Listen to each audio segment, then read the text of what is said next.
Rosemary Clooney, Doris Day, Nick Lachey, Steven Spielberg, Marka Pyler, Sarah Jessica Parker. This is just a short list of names of famous actors, actresses, and notable figures who got their start here in Cincinnati. But before them, there was the actress Peg Entwistle, the girl who leapt off the Hollywood sign.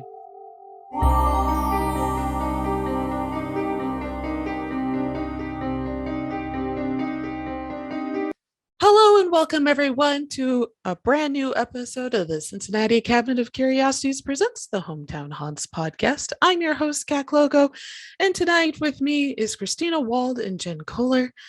As always, they're in the shadows right now, but you will soon hear from them. Just a little bit of housekeeping, our social media. You can follow us at Cin Cabinet Curio on Twitter. That's CINKABINED Curio.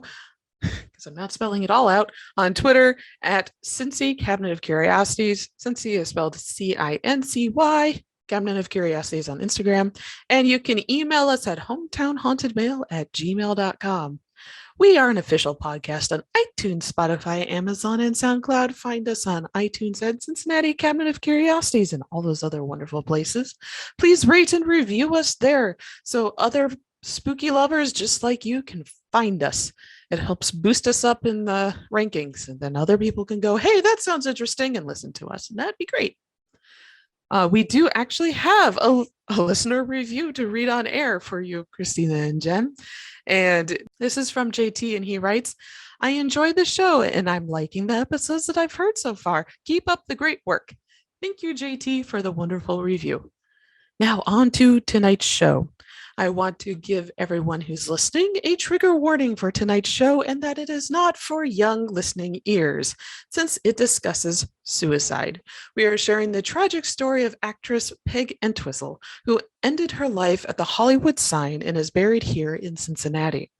Before we really start, I want to note that the National Suicide Prevention Hotline is 1-800-273-8255, and if you or someone you love is in crisis, please give them a call. Also, sources for tonight's show are Vanity Fair, The Queens of the Queen City, Find a Grave, Country Living, Peg Entwistle and the Hollywood Sign Suicide by James Zeruk Jr., and the You Must Remember This podcast, specifically episode 93, Dead Blondes episode part 1. And with that, Jen and Christina, come join me as we listen about the life and times of Peg Entwistle. Hello. Hi. Hey. Have you heard about this? Before we dig in, have you heard about Peg? Yes, I did not know her name, but I was familiar with someone jumping off the Hollywood sign. And she's not the only one, is she? No, she is not the only one, but she is by far the most notable. And the thing that amazed me, I had heard about the woman who had jumped off the Hollywood sign when I was visiting Los Angeles, 2 decades ago. Oh, am I that old now? And somebody mentioned that she had jumped. I did not know that she has such deep roots here in Cincinnati. One thing I wanted to mention when you listed notable Cincinnatians, Emilio Estevez described Cincinnati as the Paris of the Midwest. Oh, that's very sweet of him. He loves it here. Yeah, he has where's his house? I mean, we don't want to point people. I mean, apparently he lives in Cincinnati somewhere. Oh, really? But I don't think he lives here full time, but yes. No. He has a house here. He has a place here. Yeah. And loves it. And I saw him. I didn't get to meet him, but I saw him. I was having dinner at Metropole. And as I was leaving, he was at his table and I looked at him and he winked at me. Ooh. And I just kept on walking. Well, his father, I didn't want to interrupt him. Martin Sheen is from Dayton. Uh-huh. Oh. And actually Rob Lowe is also from Dayton. So Ohio is we got so many people that are from here, and I could not fit the amount of people from every discipline of quote unquote fame that you can have. The one that surprised me was Steven Spielberg. Mm-hmm. I did not realize he was from Cincinnati. I had not heard of this story until you brought it up. And maybe it's because I don't watch a lot of true crime stuff. So, I mean, you all have educated me in the true crime genre because if something doesn't really have a dragon in it, I probably am not going to watch it that much. I mean, or has something, I mean, we all have our genres we gravitate to, so I tend to watch stuff that's, or like ancient history or, that sort of thing. I don't watch as much true crime stuff, but this looks like such an interesting and really sad story. It's a very sad story. So I don't remember quite how I came across this story. But somebody pointed out to me that she had a lot of connections to Cincinnati. So I Googled her and kept this noted on my phone for at least 6 months. So she has been sitting in my Google history for 6 months now, waiting to do this episode. So let's dig into her history. So her real name is Millicent Lillian Entwistle. Born in Wales in 1908, her nickname with her family was Babs, not Peg. Her mother and father divorced when she was 2 years old. She was reported in interviews to have said that her mother had died. However, evidence of the divorce was written by her father, Robert Sims Entwistle, in his last will and testament, and he wrote, Millicent Lillian Entwistle is the daughter of my first wife, whom I divorced, and custody of my said daughter was awarded to me. I do not desire my said daughter to be at any time in the custody or control of her said mother. What is interesting, though, is that Babs did keep in contact with her maternal family, just not her mother, who was also an actress in Wales. Babs watched her father and Uncle Charles perform Julius Caesar before King George V at his coronation, and she became really interested in acting from that. Her uncle then immigrated to the United States before she and her father did and became a Broadway actor and manager. He co-starred on Broadway with Jane Ross in a run of Hobson's Choice. Jane was from Elmwood Place here in Cincinnati. It's a neighborhood. The two married in June of 1912 and moved to Santa Monica, California afterwards. In 1913, Charles and Jane visited Robert and Babs in Wales, and Babs really took a liking to Jane. So, because they all had a grand time together, Robert and Babs immigrated to New York City when Charles and Jane returned back to the United States. And then Jane introduced Robert to her sister Loretta, and the family traveled back and forth between New York and Cincinnati since the Ross family lived in Cincinnati. There are records of Robert being cast in plays in 1913, according to the Internet Broadway database. While summering in Michigan in 1914, Robert married Loretta. Also in 1914, Babs saw a stage production of Peg, Oh My Heart, and was so taken with the performance that she insisted everyone now call her Peg. So that's where Peg comes in her name. It's from a stage play. In 1920, now Peg's first stage performance was for a school production of Peter Pan. The family returned to visit Cincinnati after her stepmother, Loretta Ross, died. In 1921, her stepmother, Loretta Ross Entwistle, died of bacterial meningitis in April 1921. The family took her back to be buried in the Ross family plot in Glendale, which is another Cincinnati neighborhood. Peg had two stepbrothers by this time, 4-year-old Milton, who was born in 1917, and 2-year-old Bobby, who was born in 1919, which she took care of. Robert was then injured in a hit-and-run accident in early 1922 at the intersection of Park Avenue and 72nd Street in New York City. It looked like he was recovering well, but he died of a hemorrhage from the complications of the accident in December of that year. Peg and her two half-brothers were then taken in by Charles and Jane, who now lived in Cincinnati, and who was the manager of Broadway actor Walter Hamden at the time. Charles and Jane then gave up their acting careers to care for Peg, Milton, and Bobby. A month later, in January of 1923, Milton was diagnosed with having mastoiditis, and the warmer climate was recommended for him. So the entire Entwistle Ross family uprooted and moved in with Jane's two sisters, Helen and Marguerite, into their into their house in Los Angeles, just below the Hollywood sign. That had to be one full house. At age 16, Peg started at the Hollywood Theater Community School, where she quickly fell into acting and was considered brilliant and was excellent at mimicking and dictation, something that I don't think I'm good at either one of these things. With some help from Charles' network of friends, Peg moved to New York City in 1925 to pursue acting on Broadway and was accepted into the New York Theater Guild. She gained notoriety for her knowledge of stage and play history and was recruited as an up-and-coming talent at Boston's New Repertory Theater Company. She then moved to Boston. And this is where her career really took a high trajectory. She was very popular. Her different plays that she was in all were successful, and her name was getting out there as being a really good up-and-coming stage performer. October 10th, 1925 was Peg's debut on the national stage with the Repertory Theater's production of Hamlet with then global superstar Ethel Barrymore. Known as the First Lady of American Theater, she is also Drew Barrymore's great aunt. She later caught the attention of she also later caught the attention of a young aspiring Betty Davis, while playing Hedwig in The Wild Duck in 1926 while in Boston.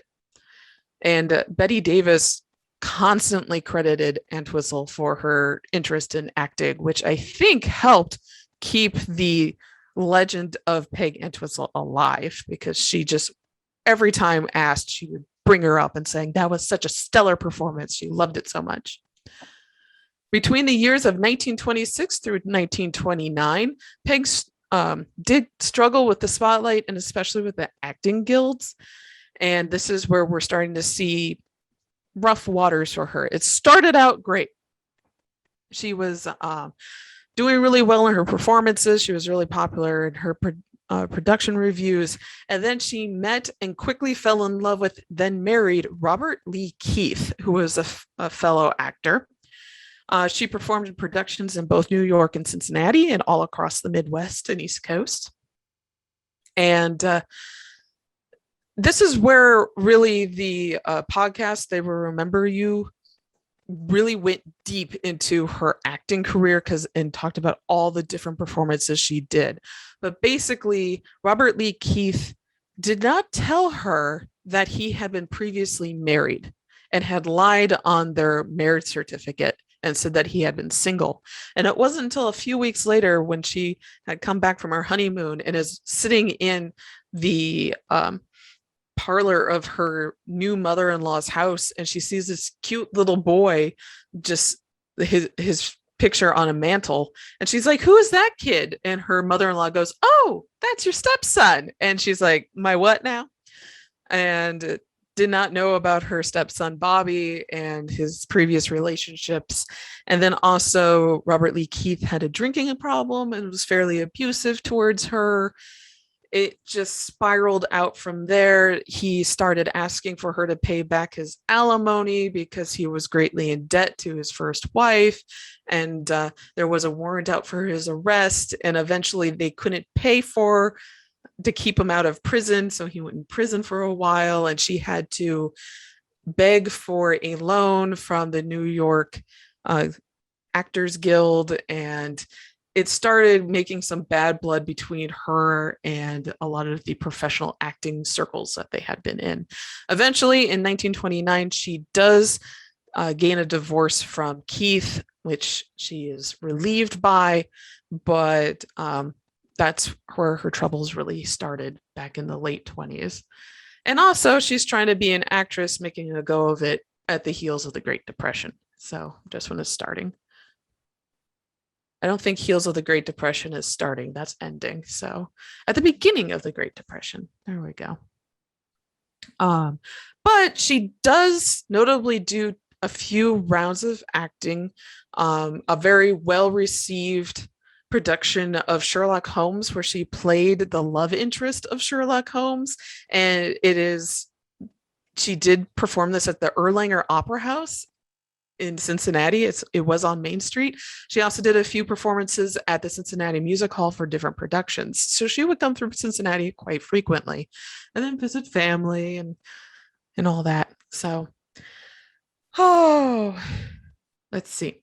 Oh, and at the same time, while she's doing all these stage plays, Hollywood is knocking on her door, but she liked being on the stage. So she kind of ignored these opportunities up until 1931 when she moved to Los Angeles to pursue this acting on screen, and then discovered that a lot of these opportunities that had been extended to her had either been dried up or they just really weren't as interested in her as she thought they would be. So let's see. It was more difficult, she discovered, to get roles, especially when you're doing dry readings at just trying to get casting calls and everything. And she did eventually get shortlisted for a number of different projects, one of which she managed to catch the eye of RKO Pictures, which then recruited her.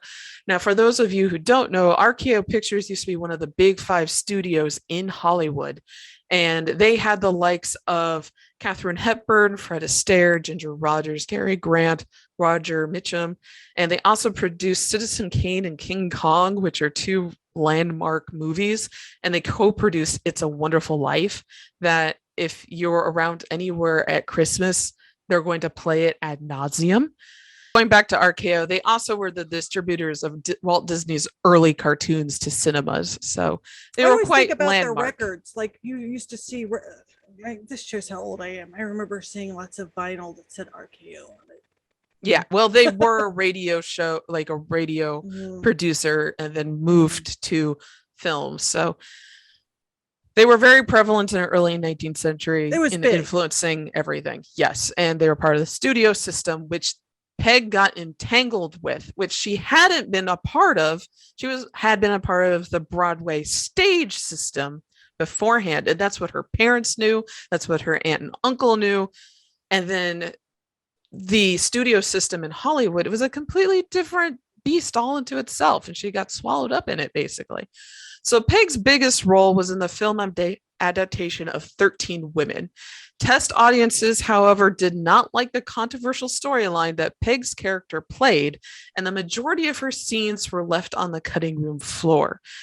This movie came out right as the Hays Code was really being implemented. So before then, you got more risque movies, but the Hays Code came through and censored so much. And the director thought he could get away with a lot of it if he still filmed it and then showed it to them and went, oh, well, it's already here, so we'll just leave it in. The Hays Code went, and they cut a lot of it out. And her character is rather controversial. I believe her name is Hazel, the character's name in the movie. And it's controversial because she has a lesbian romance with another character. And the Hays Code went, we're not going to do this. And they just cut it out. Wow. So that had to be just a stunning blow to her. She had this major movie thing. She had been signed. It was on a 1 movie deal with RKO. As soon as they were done editing the new edit, and this was now September of 1932, early September, the edits are done, and then they release her from her contract. So where she thought she was going to be the next Katharine Hepburn, who's who she aspired to be, suddenly, no, that's not looking like it's going to be in the cards. At the same time, to be able to do the movie, she had cut a contract with her theater troupe. So she had burned a bridge there to be able to go do this movie that ended up falling through. This is not looking great for her work-wise. Peg was forced to move out of her LA apartment back in with her aunt and uncle and their family, which actually forced somebody who was staying with her family out of the house so that she can move back in. And she felt really bad about that. I believe they had to sell a lot of her own possessions to be able to make back rent. So she's moving back in with the family after being a star of the stage, and she is rather in debt. And then she sees that her ex-husband has now married a fellow actress, and their careers are doing well. because her husband became a very notable character actor in the 1950s. So that just stung a lot. I need to find a picture of him. Would we he kind of looks like Vincent Price, but not as cool looking. Why is it the jerks always get the breaks? That makes me so mad. Because they know how to play the system. They learn it really early, and that's what makes they have them the jerks scruples? Because they're more. Yeah, that's exactly it. They're very cutthroat. So Wednesday, September 14th is when she is told that she's cut from RKO. On Friday, September 16th, 1932, Peg says goodbye to Charles, Jane, Milton, and Bobby, saying that she's going to go purchase a book at the local drugstore and then meet up with friends. In reality, what she did was she hiked up to the Hollywood H on Mount Lee and then neatly folded her jacket and left her purse at the bottom of the sign. She then climbed up a 50-foot maintenance ladder, got to the top, looked down, and then jumped to her death. On Sunday, September 18th, her belongings were discovered by a jogger or a hiker going through Mount Lee, who found a shoe, a purse, and a jacket. The jogger then opened the purse to find her suicide note, which read as published, "I am afraid, I am a coward, I am sorry for everything. If I had done this a long time ago, it would have saved a lot of pain." And then inscribed PE. The hiker alerted authorities, and some say that they turned it in, and then some say they just left. Like other reports claim that it just was left at the precinct, so that they basically had to figure out why this random amount of belongings were left at the police station. Once they figured out what happened, it took them an hour of searching, and they found her body, which was down the ravine on Mount Lee. The cause of death was listed by the coroner as multiple fractures of the pelvis. She did not die instantly. She had multiple fractures across her entire body and most likely bled to death. Maybe internally. I don't know. That weekend in LA, there had been 13 suicides, and that fact alone made the newspapers run information about the different suicide victims that had been discovered. Jane suspected that Babs had been one of them while reading it in the paper, and looking at the suicide note and later the body. Charles identified Peg. Peg Entwistle was only 24 years old when she took her own life. Her death brought on the publicity that she had chased in life. On September 20th, 1932, her funeral was at W.M. Strathers Mortuary in Hollywood. She was then cremated and interred in Glendale, Ohio at Oak Hill Cemetery next to her father on January 5th, 1933. She's buried in the Ross family plot, which is why when you go visit her headstone, there's a large Ross family headstone right next to it. It's because her mother or her stepmother was a Ross. The Cincinnati Enquirer wrote some pretty terrible tabloid level articles about Peg Entwistle and her death, along with other newspapers. Most notably taking out a full page, half of it splashed with her body on it, from November 6, 1932 edition of the paper. And it's not her dead body, it's a still from the movie that she was in. So that is the life of Peg Entwistle. There are, of course, hauntings to go through as well. But I know, Jen, before we get into the hauntings, you had some thoughts on how the media portrayed her. Well, one of the things I did when I sat back in the library at the Enquirer was search a suicide folder. We have a folder of photos of suicides.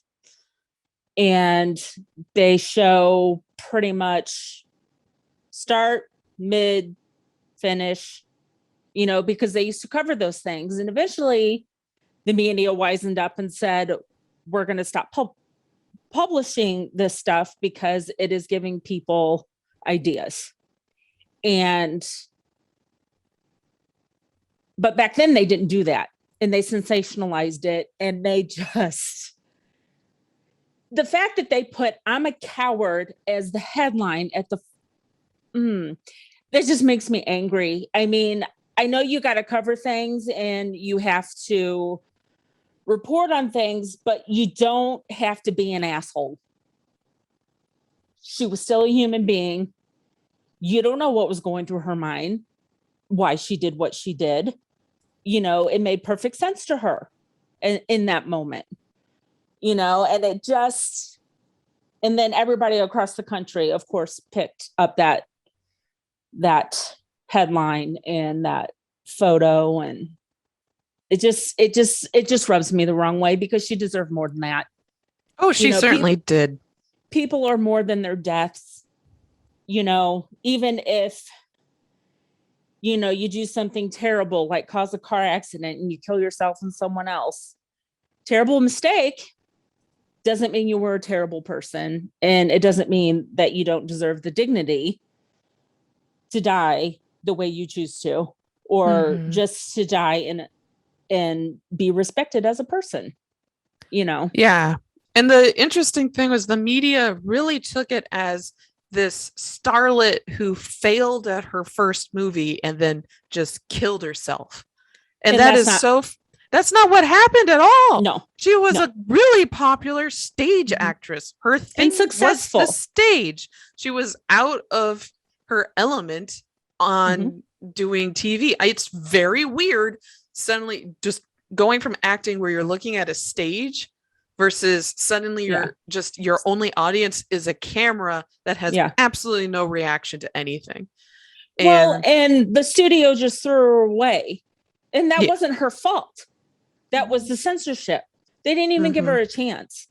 And that was the studio process back then. Now, a fun little... It still is, probably. In a way. It's changed a bit, but there's still a lot of similarities. Yeah, it's still terrible. Well, wait.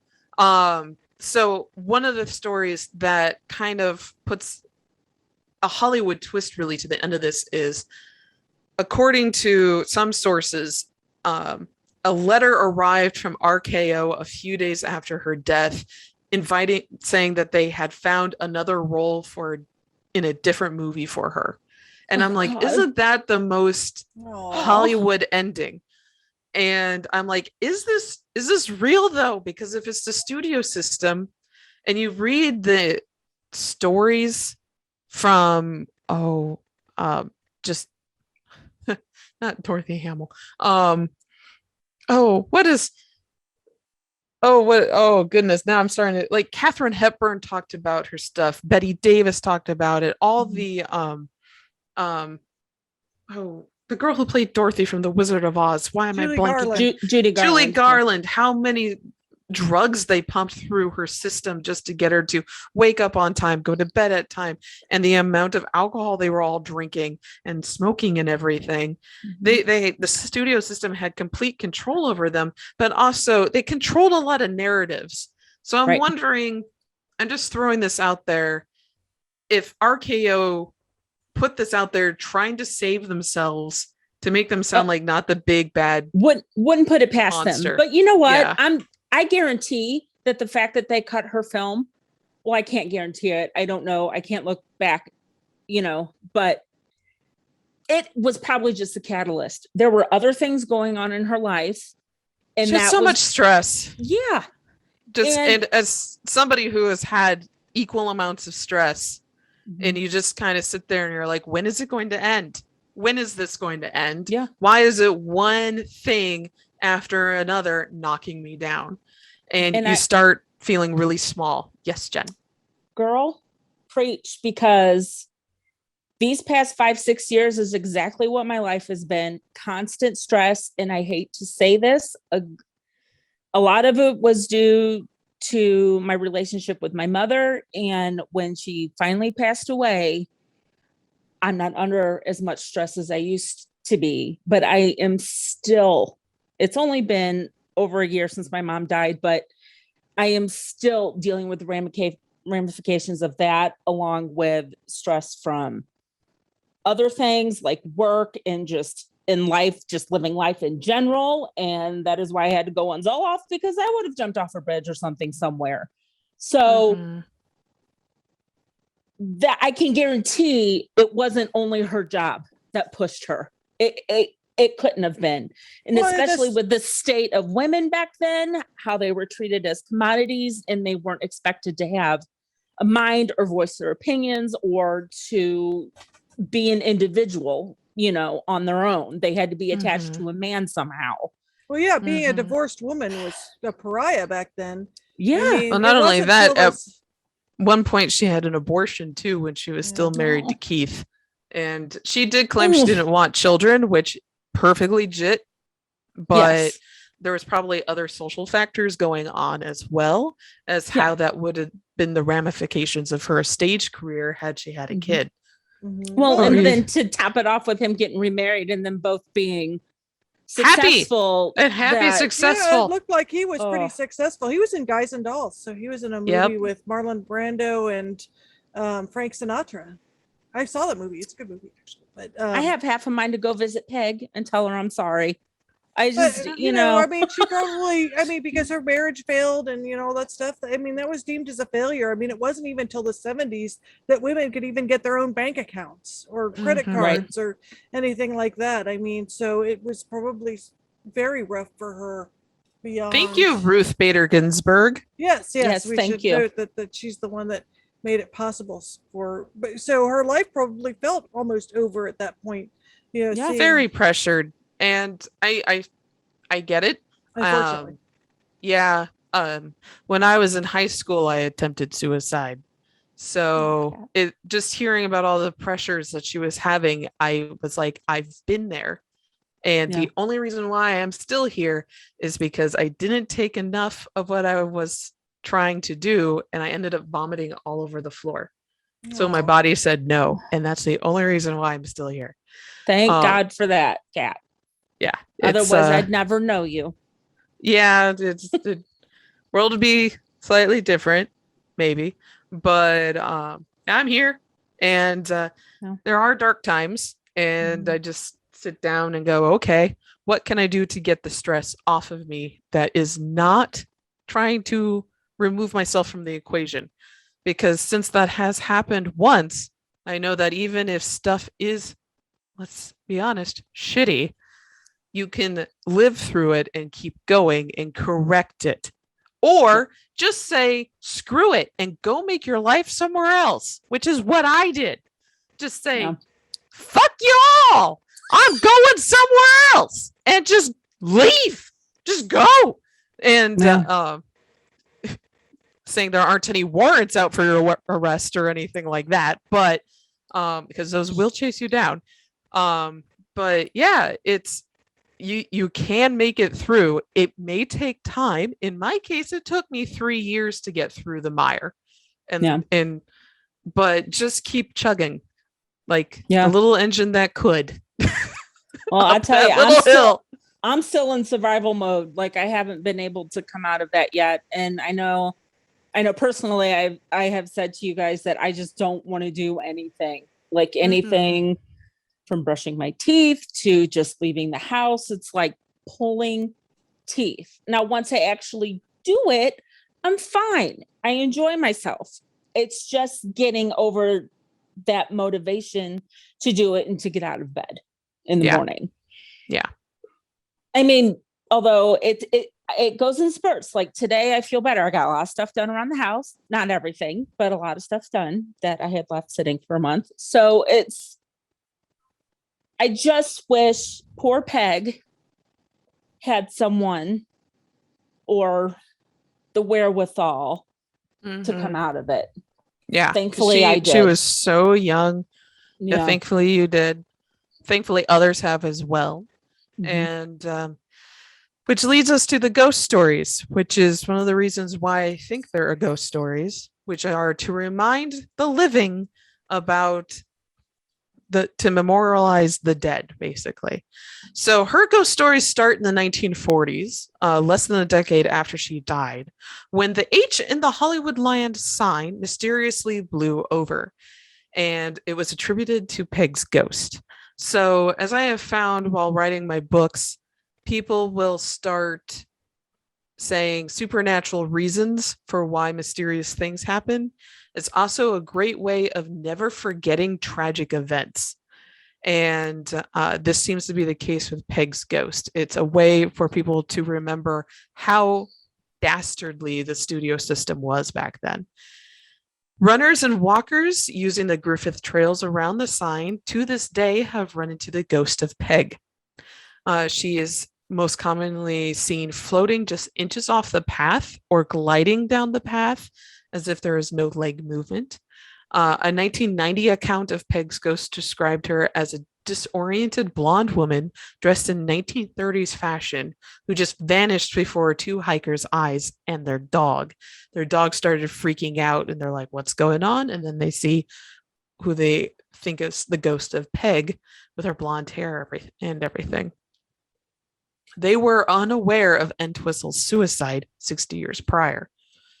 Unexplainable feelings of uneasiness are experienced by those on the path. Through the years, many Griffith Park rangers have admitted to witnessing Entwistle's ghost around the sign, especially on foggy nights. A couple was walking their dog. Oh, I think I just read this one because I went through a lot of resources to do this. They were in the Beechwood Canyon trail of the park, and their dog began to behave strangely, whimpering and cowering behind them. Suddenly, a woman in out-of-date clothing appeared on the trail in front of them, appearing dazed and confused, and she vanished before their eyes. There's also a story that recounts a group of trespassers who trespassed into the Hollywood sign itself. You're not actually allowed to go up there now. They didn't find anything, but on their way back down, one of the members slipped and fell partway down the hill. As they began to make their way back towards the others, they saw someone on the path walking towards them. It was a woman wearing a dress similar to that of the style of the 1930s, they reported. She wore heels and a veil over her face. She walked Wow, my diction today is great. She walked effortlessly up the hill. Her footsteps made no sound. It was only later that they read about Peg Entwistle. Also, the scent of gardenias is a common olfactory experience when Peg's ghost is about to appear on the path. It is said that it was her favorite perfume. And for those brave enough to look for the ghost of Peg Entwistle, the Griffith Park's paths are open to the public every day until 10:30 p.m. Wow. So she is making her presence known around the Griffith Park area, which is where Hollywood land apparently was supposed to be built. It was a subdivision or a suburb, but they eventually removed the land from the Hollywood land sign, and now it's just Hollywood. Yeah. Well, I mean, so many so many actresses. I was going to say female actresses, but that's a little redundant. So many actresses. And actually, lately with the case with Britney Spears, they talk about how they end up with caretakers. And, if Britney Spears was a man, they said that they would never have like a relative managing her money and acting like she's not using it right. And it seems like a lot of these women, and she's not there's been a lot of cases of women in Hollywood that have been deemed as crazy or, well, and who was anyone to say how you can spend your millions of dollars? She earned that. Well, they've exactly, and making judgments on how they live, how they look in a way that no one else does. And probably at her age, when she was that young, she'd been through a lot. She couldn't maybe see a way out. I mean, maybe she thought she was never going to work again, and she was divorced, so she probably thought no one was going to want to hire her for anything. I mean, it probably felt fairly bleak. Yeah, she must have felt cornered. I don't know just if from her family the accepted her still. Did she have any? I mean, they probably didn't even mention in the articles, like, was there. So what I could get is that her Charles and Jane were quite upset that she passed away, as well as her stepbrothers, or half brothers. So, and she's lovingly she's buried with the rest of the family here in Glendale. So they didn't ostracize her or anything for her choice. They had an interesting family life where she saw a lot of death, and her own parents divorced, so that wasn't exactly unfamiliar territory for her. And she saw her dad at least get remarried. So life could go on after divorce. But unfortunately, a lot of those thoughts, we just don't know what she was personally thinking. Now, there is a good book if anybody wants to continue reading on about this in a much more detailed manner. I mentioned it at the very beginning. Is Peg Entwistle, The Hollywood Signed Suicide by James Zeruk Jr. It came out in 2014. It's available on Kindle. Also, if you're really into film history, you must remember this podcast is very good. Hers is episode 93, Dead Blondes episode 1, and the host goes into great detail, especially about each stage play and all that stage history and performance history that we didn't necessarily go into because we wanted to save some time for the ghost stories, but because that's our thing. But it's remarkable how much she did participate in Cincinnati, and she was pretty well known. That's why the Cincinnati Enquirer did so many articles about her, because she was, I guess, a Cincinnati darling in Hollywood. And just like Nick Lachey is now, and the Clooney family. Yes, but it seems like women are sensationalized and given kind of short shrift when it comes, like they're very complimentary when things are going well, but the second things go wrong, you get this sort of tabloid mentality. That and I don't think terrible. The Enquirer definitely would not do that now. No, it's a very different newspaper now. It just, oh God, it just, that when I saw just that picture, and that's how I found the Queens of Queen City website, because it was on there. I'm like, oh my God, that is such in bad taste. I can't believe it. I know it was in her letter, and those are theoretically her words. But no, just no. Yeah. Now, if this had happened, there would have been a full page about her life, and then just celebrating her achievements and everything, and which is a much better way, in my opinion, of remembering someone, and not pointing out every single flaw and being overly critical about everything. But the internet does that. I mean, now the internet does that. I mean, you see all those like clickbait articles, and who knows where they go saying this. What does this person look like now? And, one actress to talk about dealing with all of this sort of pressure was Carrie Fisher, who dealt with mental illness for many years, and her parents were spectacularly famous. I mean, I guess the equivalent today of like Brad Pitt and Jennifer Aniston were kind of like her parents.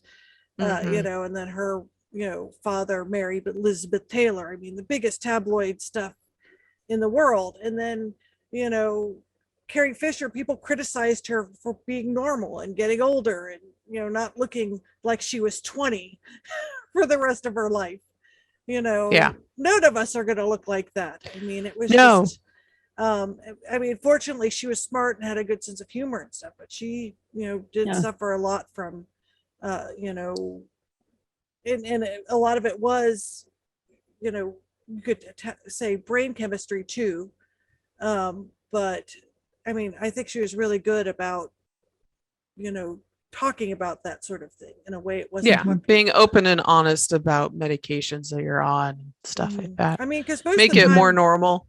Most of the time they just dismiss women like this as they're just crazy. They're unhinged, If you look at like Sean Young's history, for example, like for a long time in Hollywood, she is branded as being difficult. And and to this day, when people talk about Sean Young, they're like, "Oh, she really went off the deep end, didn't she? She's crazy. She didn't do anything crazy." And you know what? Even if she did, she was pushed. She didn't just wake up one day and go, "I'm going to be crazy today." She was pushed. I'm going to be honest. I don't know who Sean Young is. She was in the first Blade Runner. I have not watched that. Okay, let's see what something else that she was. I think that the reputation was when she wanted to play Catwoman in the next Tim Burton movie, and there was some unpleasantness that happened between her Tim Burton. That she has cleared up since in articles and stuff like that. But there was all these She was in rumors. Ace Ventura. Was she in not the, watched yeah, that. she's been but you might recognize her. She was in some, she was in the first Dune. I have not watched that. Okay. We need to have movie night. I know we clearly need That's to what a lot of people say. I work a lot on comics. I almost live exclusively in comics. And I've discovered that I am really behind on a lot. I have never seen Gremlins. I have not seen the Goonies. Hold on a second. No, I'm killing Jen. I'm slowly killing Jen. Oh, she's hyperventilating she everyone. was in Stripes too. Troy just pointed out she was in Stripes, which was a very funny She movie was too. like an 80s it girl. Yeah, she was okay. Really so I'm reading on YouTube. Very talented. I'm reading on Wikipedia. She's in Stripes, Blade Runner, Dune, No Way Out, Wall Street, Cousins, Fatal Instinct, and Ace Ventura: Pet Detective. None of these movies I have ever watched. Oh, okay. Well, she was quite But good, I've seen Hocus Pocus like 13 times. I've seen that a lot too. She was really very good in Stripes. I actually everything I've seen her in, I thought she was very good. I mean, I think her most notable role is the Blade Runner role because she was in the new Blade Runner. And they did something, and because it was controversial, as I recall. Yeah, I don't think she gave her permission to be in it. Did she? Maybe there was something controversial about it. Because they own tell us. They own her likeness in the movie, but I don't think she personally was. I don't know. Sorry, Sean Young. I don't know your business. Here's some fun things, though. Fun things. She was born in Louisville, Kentucky. And she graduated from Cleveland Heights High School in Cleveland Heights, Ohio. So we can kind of slightly claim her as a Buckeye for doing that. Does it mention on the Wikipedia article the Batgirl or the Batwoman controversy? It probably I'll have to go down to film. But this is just Wikipedia. Because she allegedly dressed up as and allegedly she had the role but hurt her back is what she says, but that's not the story that was circulated. Let's see. She was cast as Vicky Vale on Tim Burton's Batman in 1989, but during rehearsal she broke her arm after falling off a horse and was replaced by Kim Basinger in an unsuccessful attempt to win the role of Catwoman, which was originally offered to Annette Bening, but Bening became pregnant. Michelle Pfeiffer was cast. In the sequel, Batman Returns in 1992, Young constructed a homemade Catwoman costume and attempted to contact Burton and actor Michael Keaton during production. She appeared on the Joan Rivers show in character as Catwoman, campaigning for the role and make a plea to Tim Burton. So that is what you're talking about. I see nothing wrong with what she did. She was fighting for what she wanted. I mean, we just did that with LeVar Burton in Jeopardy. So I know, and I'm still mad that he's not going to be hosting it. I am very disappointed. We were very much pulling for him. I liked watching him. I hadn't watched Jeopardy in years, and we tuned in specifically to watch him host. That's a reason to go on Twitter and say, I'm never watching it again unless LeVar Burton's back. You could have gotten a younger audience that loved reading Rainbow as kids, and now they want to watch him on Jeopardy. It's a perfect segue. He does have a foundation, though, that he won money for that I am forgetting right now. Let's see. Look it up and we'll cut it in. 80s. And then after that Batgirl incident, somebody really threw her in the mud for that one. So somebody got really mad about that. And I don't understand why. But it was like they made it like she was some crazy woman that showed up at Tim Burton's house. And I guess he really didn't want her to play the role because they really tarnished her for that one. Yeah. So LeVar Burton's charity that he won money for appearing on Jeopardy was reading his fundamental at RIFWEB on Twitter. I remember reading his fundamental for being a So he and Dolly Parton do a lot for children's literacy. So that's what reading is fundamental. He would have been so awesome at Jeopardy. I mean, I don't know who makes those decisions, and I think he would have gotten a bigger audience than the people doing it now are. I mean, let's be honest, the people that the people that mostly watch Jeopardy now are going to die soon because they're old. And I thought LeVar Burton would have been a good way to bring a lot of younger audience that loved him. Well, you hear this first, folks, that the people who currently watch Jeopardy are going to die soon, according to Christina. Anyway, let's move on to our hometown haunt for tonight, shall we? Yes, let's do. Thank you, Toby. Yeah. That's a cool name, too. I like the name. Okay. This is actually a generational ghost story. My grandmother's basement, specifically the oldest part of it where it couldn't be renovated, was and probably still is haunted. Now, I didn't learn this until late into my teen/young adult years, as my family was prepping the house for sale. No, my first experience came when I was only 5 years old. It was the summer of 1999. Making me feel old, Toby. It was the summer of 1999, and I was visiting my grandma for the summer while my mom moved us across state lines with her work. I was wary of the door in the kitchen, didn't know why. Something was just wrong. It stayed closed, and I never got anywhere near the door. As I got older and continued to visit grandma in the summers, the door was open since me and my cousins were old enough to not just fall down the stairs. That's when I learned it was the basement. I still avoided that door, feeling fear even just looking down. Even as a child, I knew this fear made no sense, though. My own home had a basement, and it didn't exude this feeling of dread and cause this unrelenting warning feeling. When I was in my early teens, I was made to descend those stairs, finally, tasked with something. I made it down, ignoring the tugging fear until I finally got to the bottom step with my cousin. There were areas of the basement that were, quote unquote, safe in feeling, but near the back of the dread and fear came from just at the top of the stairs was stronger than ever. Okay. I ended up having a severe panic attack. Thank you. I ended up having a severe panic attack running back upstairs. Many years later, I was musing about this when my aunt asked who told me about Click-Clee. Of course, I didn't know what the hell she was talking about, so she told me about the same unrelenting fear she got from the area of the basement and of the spirits that she had experienced in her youth. Turns out most of the old town in Michigan that they grew up in was an old coal mining town that had a severe cave-in, and the running theory is the spirits we've encountered may have died in said accident. Regardless, it rather solidified in our family that, one, some family members are more sensitive than others to these things, and two, it wasn't just childhood fears that caused fear in that basement. All right. Thank you. Thank you, Toby, for sharing that. Yes, I want to know where I screwed in Michigan. It up. No, you're fine. I want to know where in Michigan you're at. I'm really curious now. Coal mining, Michigan. Sorry, I have to look this up. Click-Clee. Where, what's the significance of the name? Well, where did it come from? Yeah, it's interesting because it does seem to run in families. Yeah. Was your mom sensitive at all, Kat? No. Okay. But about as sensitive as a potato. And what about other relatives? That I know of, no one actually ever admitted to being sensitive.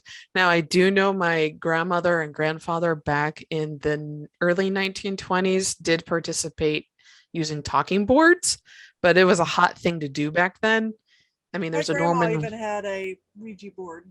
Yeah, there's a Norman Rockwell. Oh man, what was a Saturday Evening Post cover that he did of two people using a talking board? Look for that. They have copies of all the covers on the walls of the museum, Norman Rockwell Museum. There were hundreds of them, so it's unless you knew what you were looking for, it would be hard to take it in. Oh my, there are a bunch of abandoned coal mines in Michigan. Oh, interesting. Sorry, I'm just super, because, I grew up along the Indiana-Michigan border, and it's all fish. It's like fish, fish, fish, Lake Michigan fish, fish, boat, fish, Lake Michigan boat, fish, like that.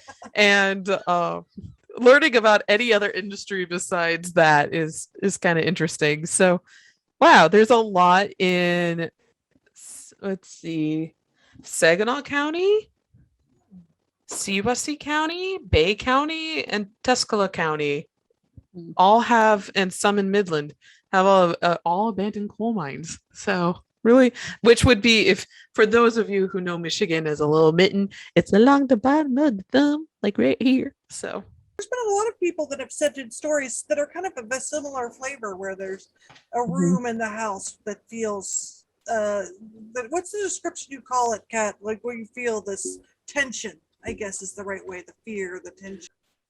We call it oppressive, like an oppressive feeling when you walk in, like you're being watched and whomever's watching you, it doesn't want you around. Kind of like when you pass the popular kids table at the cafeteria in high school and they all glare at you and you just kind of want to keep walking. Yeah, that feeling. That is definitely what that is. And ungrounded electromagnetic fields can cause that. So when, I think I've explained this before on the show, when you're with a paranormal group, a good one will do a casing of the house to make sure that there aren't any stray EMF fields going around, because if you have a break in your casing, stray EMF can make you feel paranoid, basically. And a lot of ghosts, and then also cause a lot of ghost phenomenon optically, but that's just your brain misfiring because you have this electromagnetic field influencing the electromagnetic field working within your brain. So that's a very layman's terms of it. I'm sure somebody could explain it better. Also, smoking a lot of pot will make you paranoid. Well, I think okay, thank you, Jen. Did not know that, Jen. Like what we were talking about last week, how you might hear something and then it's on the radio. Wouldn't it be interesting if some people have some sort of structure to their brain that can pick that up? I mean, that's not actually a crazy idea.